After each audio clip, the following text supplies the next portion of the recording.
बोला पुंडलिक वरदेव हरी विठ्ठल. श्री ज्ञानदेव तुकाराम. पंढरीनाथ भगवान की जय. माऊली ज्ञानेश्वर महाराज की जय.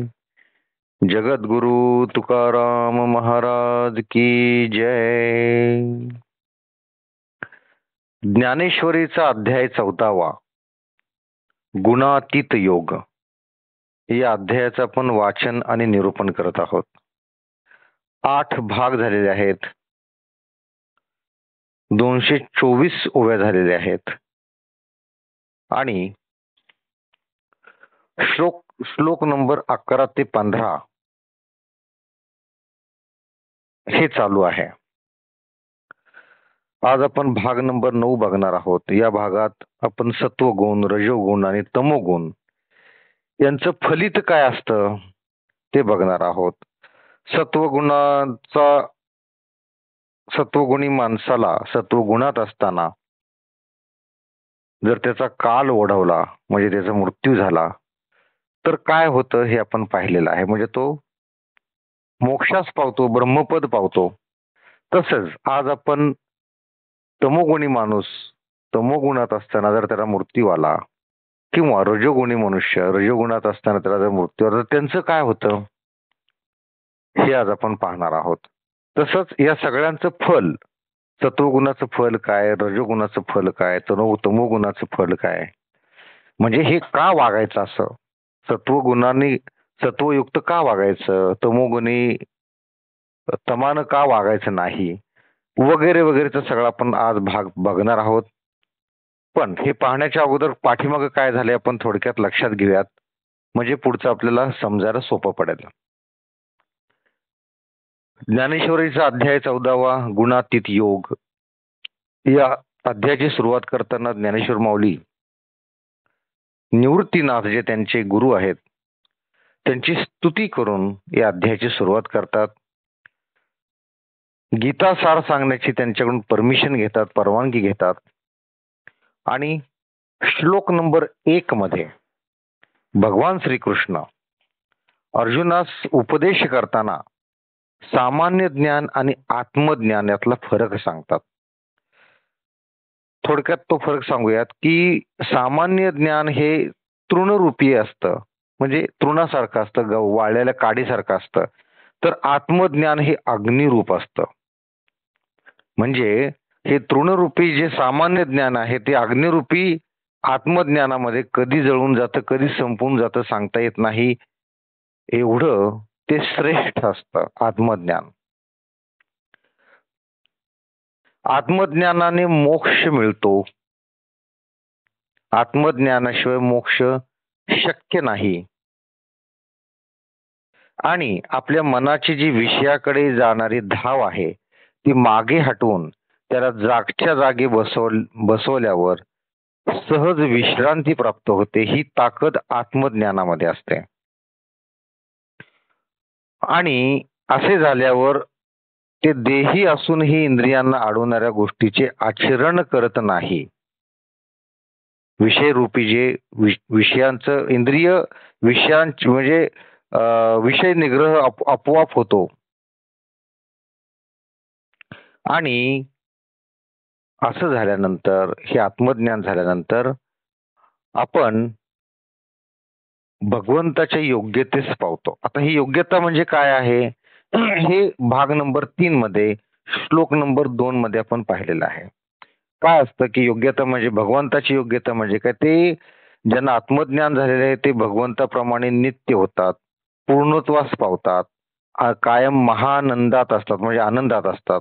त्यांच्यामध्ये भेद राहत नाही आणि ते अनंत अनंत होतात. द्वैत्व भाव गळून पडतो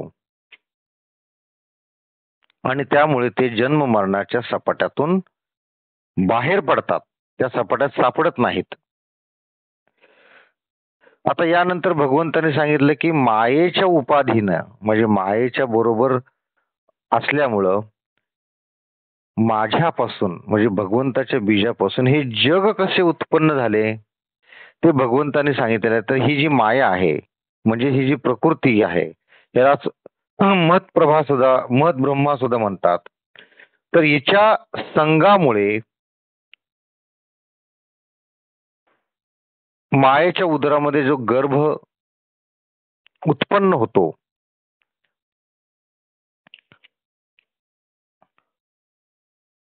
आणि या प्रकृतीची कशी निर्मिती होते हे या भागामध्ये आपण पाहिलेलं आहे. श्लोक नंबर 3 मध्ये.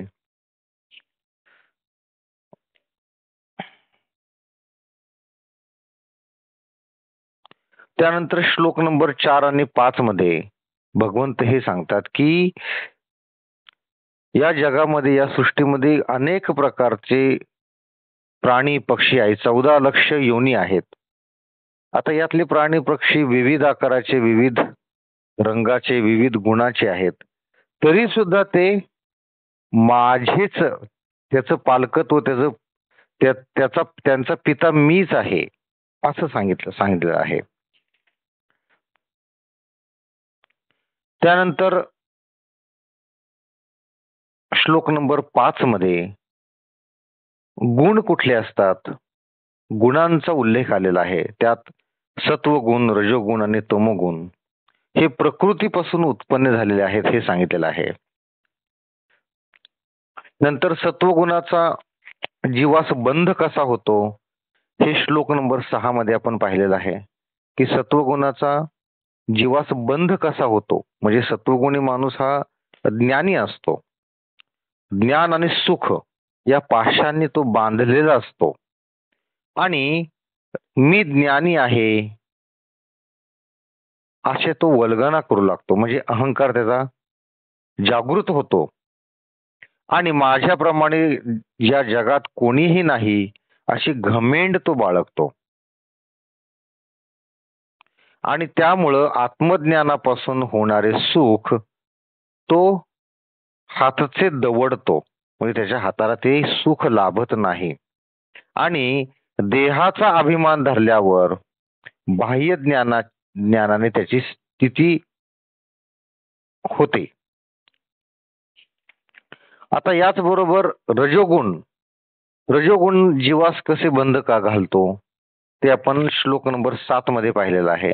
तर रजोगुण हा नेहमी रजोगुणाने जीवाचे रंजन होते, म्हणजे मनोरंजन होते. काम वासना सदैव जागृत राहते, त्यामुळे तो कायम कामाच्या नादी लागतो. त्याच्या इच्छा वाऱ्याप्रमाणे वाहू लागतात. असंख्य इच्छा त्याच्या मनात असतात. रजोगुणी माणसाच्या मनामध्ये असंख्य इच्छा असतात आणि त्याच्या इच्छा प्रबल होऊन दुःखदायक गोष्टी सुद्धा त्याला सुखकारक वाटू लागतात आणि इंद्रलोक जरी प्राप्त झाला तरी त्याची तृप्ती होत नाही. म्हणजे त्याला काय जे हवं ते जरी त्याला मिळालं तरी त्याची तृप्ती होत नाही. परत अजून पुढचं काहीतरी त्याला हवंच असतं. म्हणजे इच्छा त्याची पाठ सोडत नाहीत. इच्छा अपूर्ण राहिल्या की समाधान मिळत नाही आणि समाधान नसेल तर सुख मिळत नाही आणि सुख नसेल तर काहीच मिळत नाही. मग काय उपयोग त्याचा. त्यामुळे त्याची तृप्ती कधीच होत नाही. मेरू पर्वतही त्याला हस्तगत झाला तरी त्याहीपेक्षा मोठी कुठली तरी वस्तू प्राप्त व्हावी अशी त्याची इच्छा कायम असते.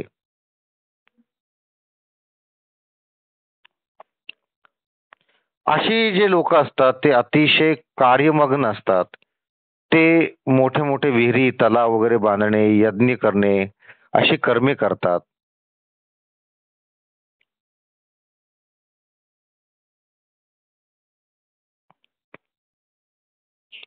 आता त्याचबरोबर आपण भाग नंबर 7 मध्ये आणि श्लोक नंबर 8 मध्ये जे तमोगुणी आहेत ते तमोगुण जीवाला कसं बंधन घालतात ते आपण पाहिलेलं आहे. तर तमोगुण हा देहात आत्म्याला कर्तव्याविषयी दुर्लक्ष, आळस आणि झोप यांनी बांधून टाकतो. म्हणजे सत्वगुण म्हणजे ज्ञान आणि सुख, रजोगुण म्हणजे कार्य आणि तमोगुण म्हणजे आळस, झोप आणि दुर्लक्ष. या 3 गोष्टी लक्षात ठेवायच्या. अशा मनुष्याची व्यवहाराकडील दृष्टी मंद होते. त्याच्या मनामध्ये अज्ञान वाढत जातं, मोह असतो. असे लोक देहालाच आत्मा समजतात आणि त्यांच्या इंद्रियांना जडत्व आणतो, मनाला मूढत्व आणतो आणि याच्या योगाने आळस येतो. असे लोक कायम अंग मोडत असतात. त्यांच्या मनामध्ये काम करण्याची हौस नसते, म्हणजे उत्साह अजिबात नसतो. त्यांच्याकडं जांभयांची रेलचेल कायम असते, कायम जांभळ्या देत असतात, जांभया देत असतात. ते कायम अंथरुणावर लोळत असतात आणि लोळण्याचा त्यांना कधीही कंटाळा येत नाही. यांना जर कुठलं बळजबरीनं काम करण्यास सांगितलं तर ते क्रोधाने अगदी आंधळे होतात. ही सगळी तमोगुणाची लक्षणं.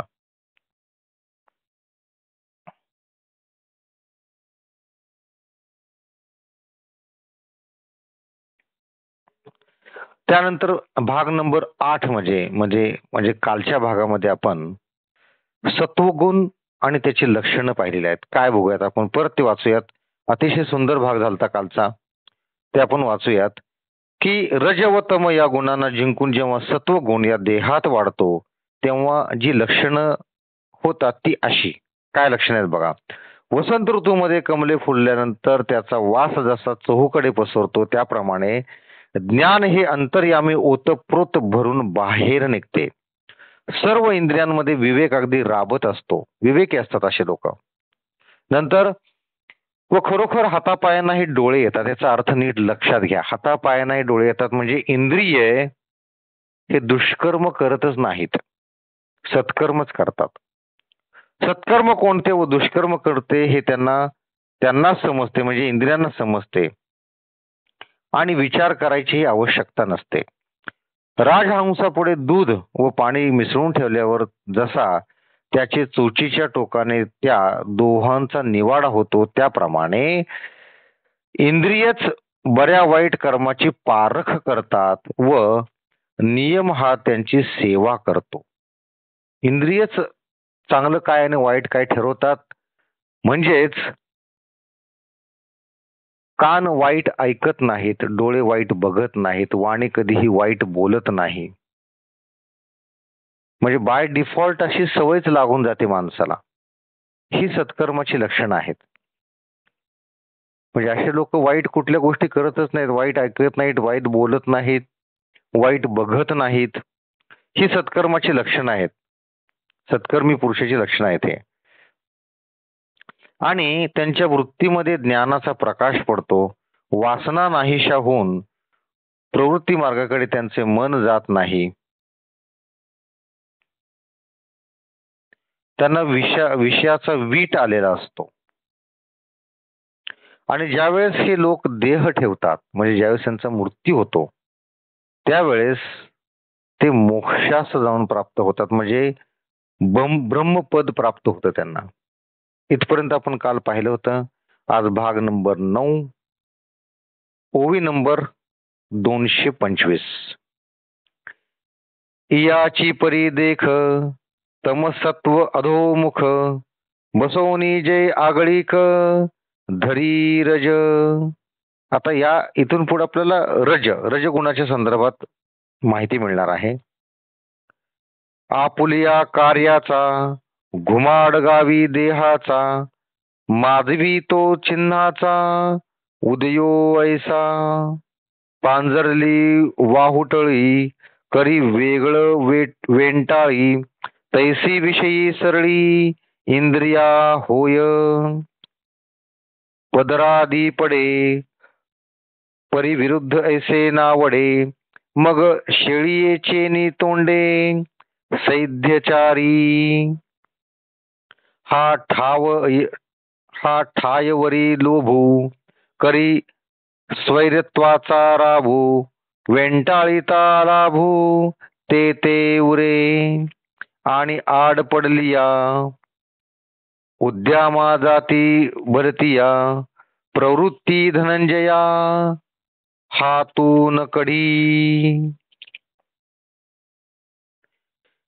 याचप्रमाणे पहा की तमोगुण व सत्वगुण यास दाबून ज्यावेळेस रजोगुण वाढतो, प्रत्येक व्यक्तीमध्ये हे तिन्ही गुण कमी जास्त प्रमाणात असतात, पण ज्यावेळेस तमोगुण आणि सत्वगुण यांना दाबून रजोगुण ज्यावेळेस वाढतो त्यावेळेस काय होतं, त्यावेळेस तो शरीर रूप गावात आपली कृती चोहोकडे प्रकट करतो आणि त्याची लक्षणं अशी असतात. आता रजोगुणी माणसाची लक्षणं काय असतात बघा. वावटळ सुटल्यावर ज्याप्रमाणे ती सर्व जिन्सा एकत्र करून वर उडवते, त्याप्रमाणे इंद्रिय विषयांकडे मोकळी सुटतात. बघा, चक्रीवादळ उन्हाळ्यामध्ये येतं, त्या चक्रीवादळाच्या तडाख्यात जे काय सापडतं, कागद, पाला, पाचोळा, अगदी घरावरचे पत्रे सुद्धा, ते सगळे एकत्र करून वर उडवतो. त्याप्रमाणे हे जे तमोगुणी लोक आहेत ते इंद्रिय विषयांच्याकडे त्यांची मोकळीक सुटते, इंद्रिय त्यांच्या ताब्यात राहत नाही, विषयांच्याकडे ते विषयांच्या आहारी जातात. पुढं काय होतं, परस्त्री दृष्टीस पडल्यावर ती कोणाची आहे याचा विचार होत नाही. त्यामुळे शेळीप्रमाणे वाटेल तसा तो चरू लागतो. शेळी काही खाते बघा, शेळी फक्त गवत खाते, हराळे खाते असं नाही, काही कोणताही झाडपाला खाते शेळी. म्हणजे हे जे रजोगुणाचे लोक असतात त्यांच्या मनामध्ये कुठलाही बंधन राहत नाही. आपली स्त्री परस्त्री असं त्यांच्या मनात काही राहत नाही, ते शेळीप्रमाणे वाटेल तसे चरू लागतात. लोभ इतका वाढतो की वस्तू याच्या सपाटात सापडणार नाही तेवढीच काय ती बाजूस उरते. एवढा लोभ वाढतो की जे मिळेल ते मलाच, जे दिसल ते मलाच, जे दिसणार नाही ते सुटतं फक्त हातातून, जे दिसल ते मलाच, असं होतं त्याचं. अर्जुना, हवा तो उद्योग याच्या पुढे आला असता तो करण्याचा मागे पुढे पाहत नाही. कोणताही उद्योग करायला हा कायम तयार असतो. एवढे हे कार्यमग्न असतात, हे कायम कोणत्या ना कोणत्या कार्यात मग्न असतात. रात्रंदिवस कामामध्ये हे राबत असतात, घडून गेलेले असतात. त्याप्रमाणे एखादे अवाढव्य देऊळ बांधणे किंवा अश्वमेघ यज्ञ करणे अशा अचाट छंदाच्या मागे लागतो. असे लोक मोठी मोठी उद्योग हातात घेतात, मोठं मंदिर बांधणं किंवा मोठा यज्ञ करणं, असे अचाट छंदाच्या मागे ते लागतात. नगरेची रचावी, जळाशये निर्मावी, महानवे लावावी नानाविधे, ऐसे फाटी कर्मी समारंभ उपक्रमी आणि दृष्टादृष्टकामी पुरोन म्हणे. सागरोही सांडी पडे, आगीन लाहे तीन कवडे, ऐसे अभिलाषी जोडे दुर्लभत्व. स्पृहा मना पुढा पुढा, आशेचा घे दवडा, विश्व घापे चाडा पायातळी इत्यादी वाढता रजी, ये चिन्हे होती साजी आणि ऐशा समाजी वेची जरी देह. एखादे शहर वसवावे किंवा मोठाले तलाव बांधावे अथवा विस्तीर्ण अरण्यात बागा कराव्यात, याचप्रमाणे अचाट कृत्य हाती घेतो. हा जो रजोगुणी मनुष्य आहे तो अशी अचाट कृत्ये हाती घेतो व इहपर लोकप्राप्तीची त्याची इच्छा कधी कमी होत नाही. इहपर लोकप्राप्तीची त्याला कायम इच्छा असते. समुद्र ही हार घेईल व अग्नीला 3 कवड्यांची किंमत येणार नाही इतक्या याच्या अभिलाषा प्रबळ होऊन बसतात. समुद्र सुद्धा हार घेईल पण हा कधी हार मानत नाही, एवढा हा कार्यमग्न असतो. याच्या इच्छेची धाव मनापुढे असते व सर्व विश्वही याला फिरण्यास पुरेसे होत नाही. त्याची इच्छाशक्ती एवढी प्रबळ असते की मनाच्या पुढे त्याची धाव असते आणि विश्वही याला फिरण्यास पुरं पडत नाही, एवढी त्याची इच्छाशक्ती प्रबळ असते.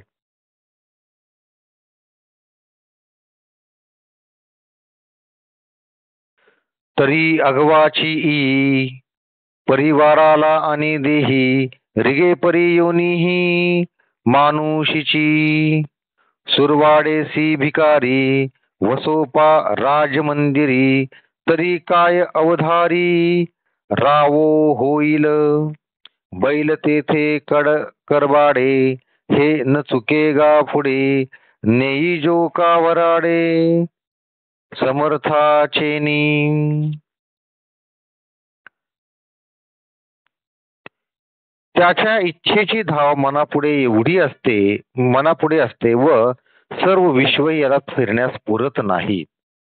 याचप्रमाणे रजोगुण वाढून लक्षण दिसू लागतात आणि अशा स्थितीत जर देहावसन झाले म्हणजे जर त्याचा मृत्यू झाला तर दुसऱ्या देहातही याच गुणांनी युक्त होऊन मनुष्य योनीत जन्म घेतो. म्हणजे रजोगुणांनी युक्त असणारे जे लोक आहेत ते रजोगुणातच मरतात आणि रजोगुणातच जन्म घेतात आणि तेही मनुष्य योनीत जन्म घेतात. आणि परत मनुष्य जन्मामध्ये तो रजोगुणानच कार्यमग्न राहतो. त्यानंतर त्या पुढच्या जन्मात जर त्याचा काय उद्धार झाला आणि त्याने जर सत्कर्म केली तर त्याला मोक्ष प्राप्ती होते, अन्यथा तो रजोगुणातच जन्मतो आणि रजोगुणातच मरतो.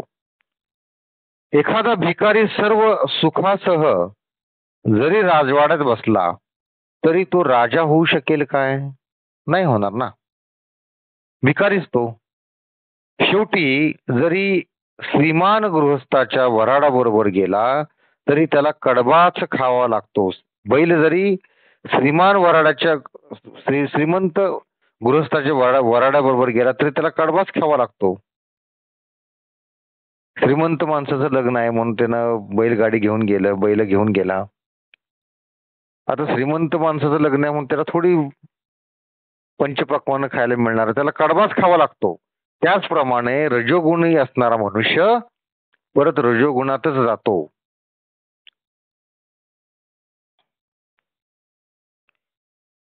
कर्मजडाच्या ठाई किंबहुना होय देही जो सेवावृत्तीच्या डोही बुडोनी निमे मग तैसाची पुढती रजसत्व वृत्ती गिळून ये उन्नती तमोगुण तैसी जिये लिंगे देहीची सभाय सांगे तिये परीस चांगे श्रोत्रबळे तरी होय ऐसे मन जैसे रविचंद्रहीन रात्रीचे का गगन अवसेचिये.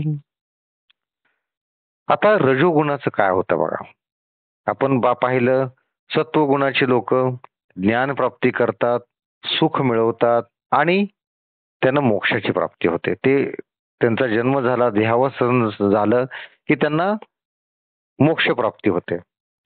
रजोगुणाची लोक भरपूर कर्मठ असतात, कायम कर्म करतात आणि ज्यावेळेस त्यांचा मृत्यू होतो त्यावेळेस ते मनुष्य योनीत परत जन्माला येतात आणि परत कर्मच करतात. आता तमोगुणाचं काय होतं आपण बघूया.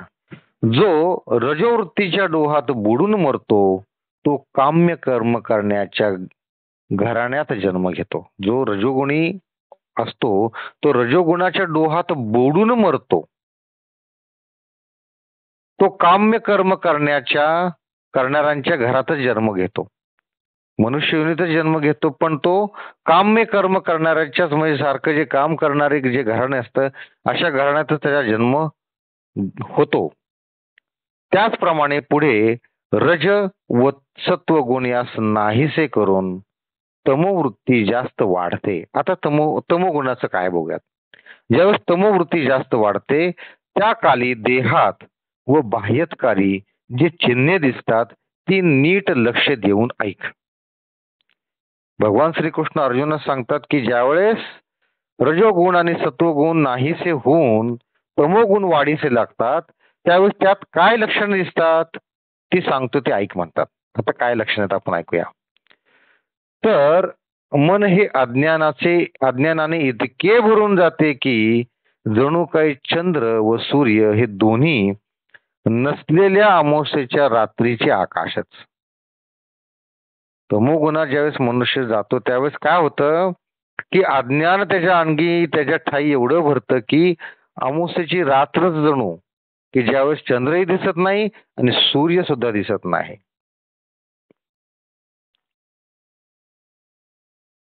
तैसे अंतर असोसो होय स्फूर्तीहीन उद्वस विचाराची भाष हरपे तई बुद्धी मेचवेना धोंडी हा ठायवरी मावळे सांडी आठवो देश धडी जाला दिसे अविविकाचे नी माझे सबाह्य शरीर गाजे एकलेनी घेपे दिजे मौंढे तेथ आचार रंभाची हाडे रूपती इंद्रिया पुढे मरे जरी तेणेकडे क्रिया जाय पै आणि कही एक दिसे ते दुष्कृती चित्त उल्हासे अंधारी देखणे ते जैसे डुडुळाचे. आता याचं काय होतं बघूयात. काय त्याचप्रमाणे अंतःकरण पूर्ण अज्ञान भरित होऊन तेथे विचाराची गोष्टही निघत नाही. ज्यावेळेस तमोगुणाचा प्रभाव वाढतो त्यावेळेस अज्ञान वाढणारच आहे. अज्ञान एवढं वाढतं की तेथे विचाराची गोष्ट सुद्धा निघत नाही. बुद्धी ही कठीणपणात दगडालाही मागे सारते. एवढी बुद्धी कठीण होते की दगडाला सुद्धा मागे सारते. स्मृती देशोधडीच लागल्याप्रमाणे दिसते. काहीच आठवत नाही. त्यांचे शरीरावर अंतर्बाह्य अविचार दृष्टीस पडतो. त्याच्याकडे पाहिलं की लक्षात येतं की हा अविचारी आहे व त्याचे सर्व व्यापार मूर्खपणाचे असतात. तो जे काय करतो ते मूर्खपणात त्यातून दिसून येतो. त्याच्या इंद्रियांसमोर अनाचार उभा असतो आणि मेला असता तो अनाचाराच्या क्रिया करतो. मेला तरी तो अनाचाराच्याच क्रिया करतो. ज्याप्रमाणे घुबडास अंधाऱ्या रात्री स्वच्छ दिसते त्याप्रमाणे इतर लोकांपेक्षा वाईट कर्मे करण्यास त्याच्या मनाला फार हौस असते. घुबडाला रात्री चांगलं दिसतं म्हणून ते रात्री फिरत असतं. त्याप्रमाणे हे जे लोक असतात तमोगुणी जे लोक असतात त्यांना वाईट कर्मे करण्यास त्यांच्या मनाला फार हौस असते. बघा काही लोक असतात बघा कायम वाईट कर्मच करत असतात. कायम म्हणजे आपल्याला असं वाटतं की ह्याला काय आवड आहे का काय वाईट कर्म करण्याची. आणि काही लोक असतात बघा जे कायम सत्कर्मच करत असतात. शांत संयमी सभ्य वर्तणूक त्यांची असते. कधीही आगस्ताळीपणा नसतो. अशी लोक ज्ञानी असतात आणि ते सुखी असतात. त्यांच्यामध्ये सत्वगुण हे आपल्याला ठाई ठाई दिसतात. आणि काही लोक कायम कार्यमग्न असतात. हे झाले की ते काम करायचं, ते झाले की ते काम कर, निवांतपणा नसतो, रात्रंदिवस काम करत असतात. ती रजोगुणी लोक. आणि तमोगुणी जे लोक असतात कायम काही ना काहीतरी वाईटच कर्म करत असतात. म्हणजे समजा 10 लोक 10 मित्र आहेत समजा आणि काहीतरी वाईट बातमी आपल्या कानावर आली की आपल्याला वाटतं की हे नक्की ह्या रमेशने केलं असणार आहे. कारण रमेशच असा असतो की जो तमोगुणी असतो. म्हणजे त्यांनाही खात्री असते, इतर 9 मित्रांना खात्री असते की हे रमेशनेच केलं असणार आहे कारण तोच तमोगुणी आहे. आणि एखादी जर चांगली गोष्ट झाली की असं उडतं उडतं बातमी कानावर आली की आपल्यातलं कोणीतरी अयोध्येला गेलेला आहे किंवा काशीला गेलेला आहे किंवा त्यानं कोणातरी लोप उपयोगी काहीतरी कार्य केलेलं आहे, समाज उपयोगी कार्य केलेलं आहे, तर लगेच आपल्याला मनात येतं की हा तो अमितच असणार आहे. अमित म्हणजे तो सत्वगुणी आहे. आपलं त्या मित्रांना लक्षात येतं की कोण चांगलं कोण वाईट हे त्यांच्या लक्षात येत असतं. आलं लक्षात. आपण सुद्धा लोक वाचत असतो ना, आणि त्याचप्रमाणे लोक सुद्धा आपल्याला वाचत असतात. तुम्ही कोण आहात तुमच्या एका वाक्यातून समोरच्या लक्षात येतं. आणि आपण सुद्धा समोरच्याला थोड्या बोलण्यातून त्यांना ओळखत असतो की हा नेमका कुठल्या कॅटेगरीत आहे. आपली बुद्धी एवढी तेज असते की ती आपोआप त्याला कुठल्या तरी कॅटेगरीत मध्ये टाकून देते, कुठल्या तरी वर्गामध्ये टाकून देते, आणि आपण त्याप्रमाणे त्याच्याशी बोलायला सुरुवात करतो. बघा, एखादा मनुष्य एक दोन वाक्य बोलले तर आपल्याला समजते की हा किती लोभी आहे, किंवा समजते की हा थोडासा रागीट आहे बरं का, ह्याला लगेच राग येऊ शकतो. अशा गोष्टी आपल्याला लक्षात येतात. तसंच आपल्या वागण्यात बोलण्यातून सुद्धा समोरच्याला लक्षात येत असतं की हा कसा आहे. त्यामुळं सत्वगुणानं राहावं. सत्वगुणाला ज्ञान मिळतं, सुख मिळतं.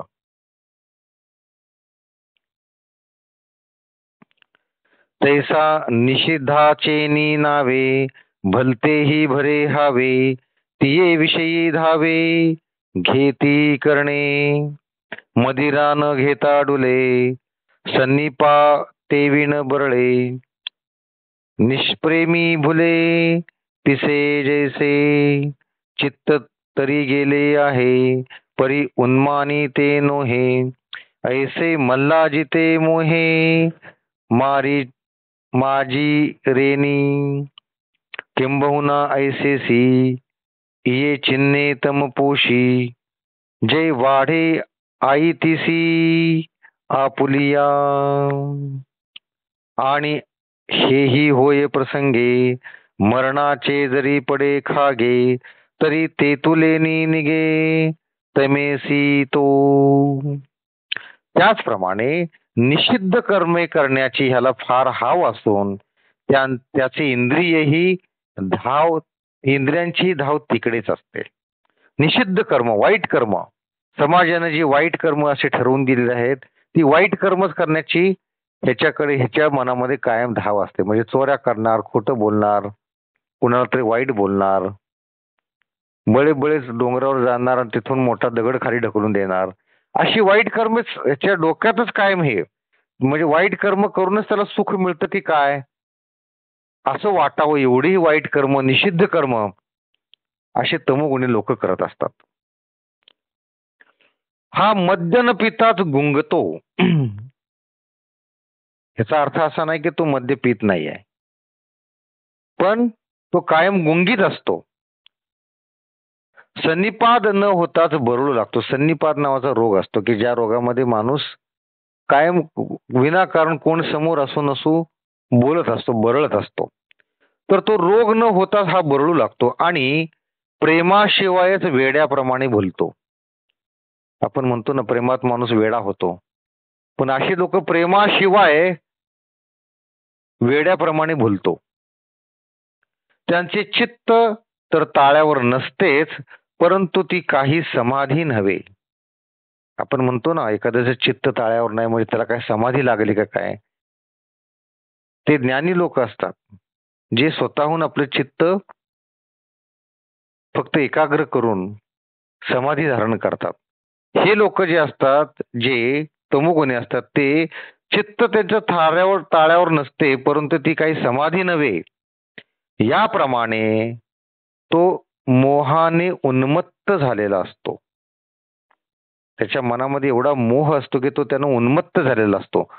किंबहुना आपल्या सर्व सामुग्रीसह तमोगुण वाढला म्हणजे अशी चिन्हे दिसू लागतात. वर सांगितलेली जर चिन्ह तुम्हाला कोणत्या मनुष्यात जर दिसली तर अगदी बिनधास्त समजायचं की हा तमोगुणी आहे. हे शेकडो वर्षापूर्वीचं ज्ञान आहे की जे अजून सुद्धा लागू पडतं. ही चिन्ह तुम्हाला जर कोणत्या मनुष्यात दिसली तर समजायचं हा तमोगुणी आहे.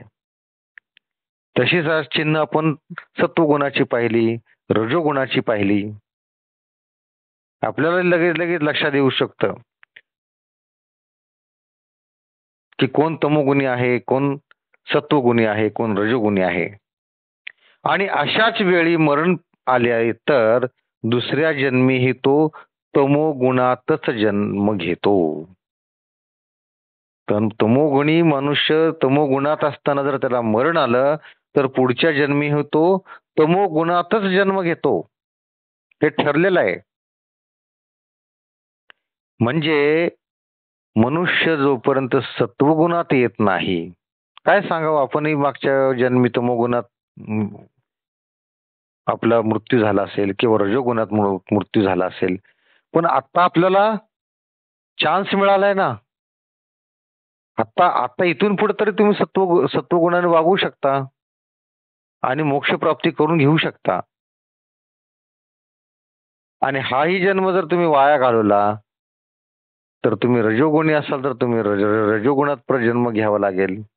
तमोगुणी असाल तर तमोगुणात परत जन्म घ्यावा लागेल. म्हणजे हे जन्मवृत्तीच्या रहाट गाडग्यातून तुम्ही सुटू शकत नाही जोपर्यंत तुम्ही सत्वगुणात जात नाही. सत्वगुणी तुम्ही जोपर्यंत होत नाही तोपर्यंत या जन्मवृत्तीच्या फेऱ्यातून मुक्तता नाही. राई राई पण बीजी साठवूनिया अंग त्याजी, मग विरुडे ते दुजी गोठी आहे. पै होनी दीपकालिका येरू आगी विझो का जेथ लागे तेथ असका तोची आहे. म्हणून तयाचे ये लोथे बांधोनिया संकल्पाते, देह जायते मागवते तमाचेची होय. आता काय येणे बव्हे, जो तमोवृत्ती मृत्यूला आहे तो पशु का पक्षी होये, झाड का कृमी. आता आपण पाहिलं की तो जो तमोगुणात असताना त्याचा मृत्यू येतो तो तमोगुणातच जन्म घेतो. पुढे काय सांगितलं बघा, मोहरी पेरल्यावर आपले रूप सोडून ज्या वेळेस तिचे झाड होते त्यावेळेस तिला जी फळे येतात ती मोहरीशिवाय दुसरी काय येणार आहे. आंबा पेरला तर आंब्याचं झाड येणार आहे, लिंबोळ्या पेरल्या तर लिंबाचं झाड येणार आहे. तसंच मोहरी पेरल्यानंतर मोहरीशिवाय दुसरं काय येणार आहे. म्हणजे तुम्ही या जन्मात जर तमोगुणी पेरलं तर पुढच्या जन्मी तुम्ही तमोगुणातच जन्म घेणार आहात. या जन्मात तुम्ही गुणात तुमचा मृत्यू झाला तर पुढच्या जन्मी तुम्ही रजोगुणातच जन्म घेणार आहात. त्याचप्रमाणे दिव्याच्या स्वरूपात गेल्यावर अग्नी जरी विझला तरी तो ज्या ज्या ठिकाणी लागेल त्या ठिकाणी सर्व आपल्यासारखेच करेल. बघा, एक दिवा अनेक दिवे आपण दिव्याने पेटवतो, म्हणजे दिव्याप्रमाणे ते दिवे बनतात ना, आपल्यासारखेच करतात. म्हणून आपल्या संकल्पात तमाचे गाठोडे बांधून देह ठेवल्यावर पुन्हा जन्म घेणे तो तमोगुणातच घेतो. पुन्हा तो तमोगुणातच जन्म घेतो. फार काय सांगावे, तमोगुण वाढला असता जो मृत्यू पावतो तो पुन्हा पशु किंवा पक्षी अथवा झाड किंवा किडे यांचा जन्म पावतो. आपल्याला हे आतापर्यंत समजत नव्हतं की ही झाडे कशी जन्माला येतात, किडे पशु पक्षी हे कसे जन्माला येतात. तर त्यांनी पाठीमागच्या जन्मामध्ये त्यांचा संपूर्ण जन्म तमोगुणात घालवलेला असतो, म्हणून ते अशा झाडे किडे वगैरेच्या जन्मामध्ये किडामुंगीच्या जन्माला जातात. जे रजोगुणी असतात ते मनुष्य जन्मात परत नाही येतात, रजोगुणातच परत त्यांचा जन्म होतो. आणि जे सत्वगुणी लोक असतात ते मात्र मोक्षास पावतात, ब्रह्मपद प्राप्त होतं, जन्म मरणाच्या फेऱ्यातून ते मुक्त होतात. आज आपण इथंच थांबत आहोत. भाग नंबर जो 9 आहे तो इथं संपत आहे. भाग नंबर 10 आपण उद्या पाहणार आहोत. सर्वांनी डोळे मिटायचे आहेत, हात जोडून घ्यायचे आहेत. आपली सर्व कर्मे इथून पुढची सत्कर्मी व्हावीत, तमोगुण आणि रजोगुण आपल्यातून गळून पडावा आणि सत्वगुण आपल्यामध्ये वाढीस लागावा अशी प्रार्थना आपण मनोमन करायची आहे. बोला पुंडलिक वरदेव हरी विठ्ठल, श्री ज्ञानदेव तुकाराम, पंढरीनाथ भगवान की जय, माऊली ज्ञानेश्वर महाराज की जय, जगद्गुरु तुकाराम महाराज की जय, सर्व संतों की जय. जय जय रघुवीर समर्थ.